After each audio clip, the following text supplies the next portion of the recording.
गुर्जर महासभा संस्थान उदयपुर द्वारा जिला स्तरीय प्रतिभा सम्मान समारोह पन्ना धाय स्मारक स्थल नाथद्वारा रोड स्थित वाड़ा बड़ियार में आयोजित हुआ। आयोजन में मुख्य अतिथि राजस्थान सरकार में गृह मंत्री जवाहर सिंह बेडम, विशिष्ट अतिथि राजस्थान सरकार में देवनारायण बोर्ड अध्यक्ष ओम प्रकाश भड़ाना, भाजपा पूर्व प्रदेशाध्यक्ष व चित्तौड़गढ़ सांसद सीपी जोशी थे। आयोजन की शुरुआत भगवान श्री देवनारायण जी की प्रतिमा को दीप व पूजा अर्चना के साथ हुई। आयोजन में उदयपुर जिले की कुल 64 प्रतिभाओं का सम्मान किया गया।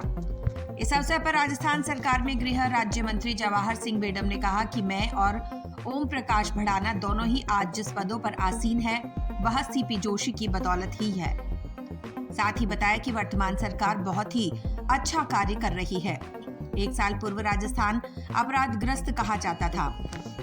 किसान आत्महत्या कर रहे थे, पानी बिजली के लिए त्राहिमाम था, लेकिन 1 वर्ष में ही भजनलाल सरकार ने सब कार्य व्यवस्थित किए हैं। देवनारायण बोर्ड अध्यक्ष ओम प्रकाश भड़ाना ने अपने तेज तर्रार भाषण में समाजजनों को आनंदित कर दिया। उन्होंने बताया कि आज जो मैं हूं वह समाज की ही देन है, लेकिन दुख भरी बात यह भी है कि आज दिन तक गुर्जर समाज से कोई भी केंद्रीय मंत्री नहीं बन सका। समाज को सशक्त और मजबूती के साथ ही शिक्षा, आर्थिक तौर पर भी मजबूत होने की बात कही। भाजपा पूर्व प्रदेशाध्यक्ष व सांसद सीपी जोशी ने कहा कि पन्ना धाय स्मारक स्थल के लिए विकास हेतु बजट की कमी नहीं आएगी और यह स्मारक स्थल एक प्रेरणा स्थल भी होगा। आप भी देखें क्या कहा अतिथियों ने। मैं और ओम प्रकाश भड़ाना साहब दोनों जिस रूप में आपको यहाँ दिख रहे हैं ना, मैं एमएलए बना और मंत्री बना, ओम प्रकाश भड़ाना जी महामंत्री बने और देवनारायण बोर्ड के अध्यक्ष मंत्री हैं। इस बनाने में आदरणीय चंद्र प्रकाश जोशी जी की बहती भूमिका है, उन्हीं का आशीर्वाद है।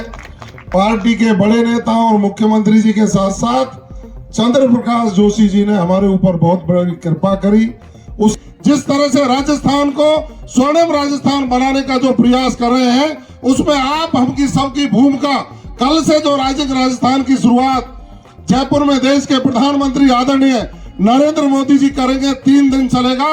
25 लाख करोड़ से ज्यादा का निवेश राजस्थान की धरती पर आकर यहाँ के युवाओं के सपनों को साकार करने के लिए 6 लाख से ज्यादा निजी क्षेत्र में रोजगार सृजन और 4 लाख सरकारी नौकरियां देने का वादा जो प्रदेश के मुख्यमंत्री जी ने किया है, वो सिर्फ वादा ही नहीं, 1 लाख नौकरियां इसी वर्ष 15 तारीख तक 40,000 से ज्यादा नियुक्ति पत्र देंगे। बाकी विज्ञप्तियां निकाल करके आप लोगों के भविष्य को उज्जवल बनाने का जो सपना है उसको साकार करने के लिए राजस्थान की सरकार प्रतिबद्ध है, कटिबद्ध है। राजस्थान स्वर्णिम राजस्थान बनेगा और 2047 में जब भारत विकसित देशों की श्रेणी में आएगा तो राजस्थान की अहम भूमिका होगी। मैं मंत्री होकर इस मंच के माध्यम से ये कह के चला जाऊंगा और कह भी रहा हूं कि आप सबके आशीर्वाद के कारण, भारतीय जनता पार्टी की कृपा के कारण मेरे नाम के पीछे जो गुर्जर था, इस कारण ही मुझे मंत्री बनने का अवसर मिला। तो ये कौम की कृपा के कारण मेरी पार्टी ने मुझे अवसर दिया।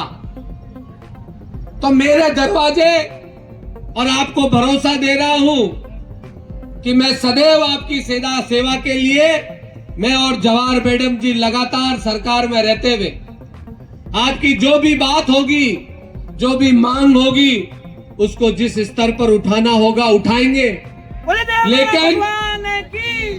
लेकिन राजनीति के केवल राजनीतिक नेतृत्व के आधार पर समाज में परिवर्तन नहीं आ सकता। अगर सही मायने में आप समाज में परिवर्तन लाना चाहते हो तो राजनीतिक, आर्थिक, सामाजिक और शैक्षणिक, इस 4 और 5वीं धार्मिक, इस 5 प्रकार की क्रांति समाज में लाने की आवश्यकता है। मैंने वैसे भी 10 सालों में सामुदायिक भवन 90% से ज्यादा सामुदायिक भवन के लिए पैसा दिया है। तो यहाँ इस स्मारक के लिए भी न सिर्फ मैं बल्कि राज्यसभा से भी कई पैसा लाना होगा, कहीं और भी बात करनी होगी, तो हम सब लोग मिलकर करेंगे। यही मैं अपनी ओर से निवेदन करता हूं। बहुत बहुत धन्यवाद।